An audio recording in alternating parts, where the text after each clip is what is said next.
I think we believe for a long time that our history was preordained on the basis of what happened to us in the past. What East Asia and Central America and many of the other examples which we cover in this book, 25 country case studies, show that actually the future is in our hands. It depends on what we do. And the reason why we were poor in the past was because of bad policy. The reason why we'll be rich and developed in the future is because of better policy. Well, Africa at Work we do a lot of research and consulting on African business around the continent. I'm also the honorary CEO of the South Africa-Nigeria Chamber of Commerce, so I have a lot to do with Nigeria in particular. And the book is really about, Africa is the new frontier, or is regarded now as a new frontier for doing business in globally. And yet there's not that much information about how to do business. There's a lot of statistics around, but there isn't the detail. And I think the insights by people who've done business and who can share some of the problems they've had, as well as how they address challenges, is really valuable for new people coming into African countries and for Africans themselves who don't understand markets outside their own countries. We mustn't assume that all Africans understand Africa, because that's not the case. There's different peculiarities in different countries and so on. So that's the thing. The book is really it's all different sectors, and some global companies like Coca-Cola, DuPont, etc. And then there's quite a few South African companies, MTN, and so on. And then also UBA is in the book, and Tony Alumelu has written a piece about entrepreneurship in Africa.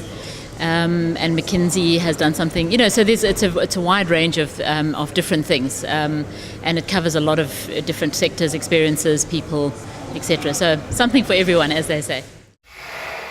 Well, the book argues that Africa's first liberation was from colonialism, from white-dominated rule. Africa's second liberation is from the liberators, which is not entirely the case in all of the continent. And Africa's third liberation is the liberation from the old way of doing business, from the old way of running our economies, towards economies that are far more geared towards job creation, that are not just geared towards growth, but actually diversification. So it's about a political change in the fortunes, as well as an economic change in the fortunes of African countries. The book really argues that Africa's enjoyed its best growth decade on record, but the challenge is not anymore just about growth. That's important. You can't really have development without growth. But it looks at ways that we can create more jobs. A lot of our growth has been driven off the back of natural resources.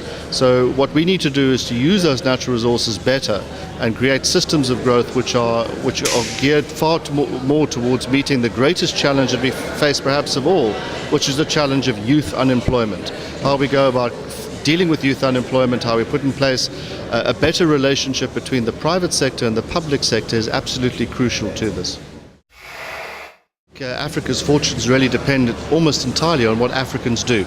In the 1990s, we believed that Africa would develop on the basis of what the international community did for Africa. That was essentially the argument behind aid, was the argument behind the Gleneagles G8 summit. But today we realize that Africa's development is dependent on what Africans do for themselves, what we do for ourselves. And in this, of course, crucial is developing a relationship between the private sector and the public sector that allows equal space. Also crucial is the fact that Africa should have, like happened in East Asia, different exemplars of success, so-called breakout nations, countries that others could emulate. And I would argue that we're increasingly seeing that. Ghana, Burkina Faso, I've just been there for a few days, Mozambique, South Africa. There are a number of countries around there, and of course very important too in this is it for the bigger countries to get it right. Nigeria, the Congo, Ethiopia, those three countries alone have more than 40% of Africa's population. Hugely crucial that they get their part of the growth and development dimension together in such a way that can act as an example and can also help to integrate regions more closely together.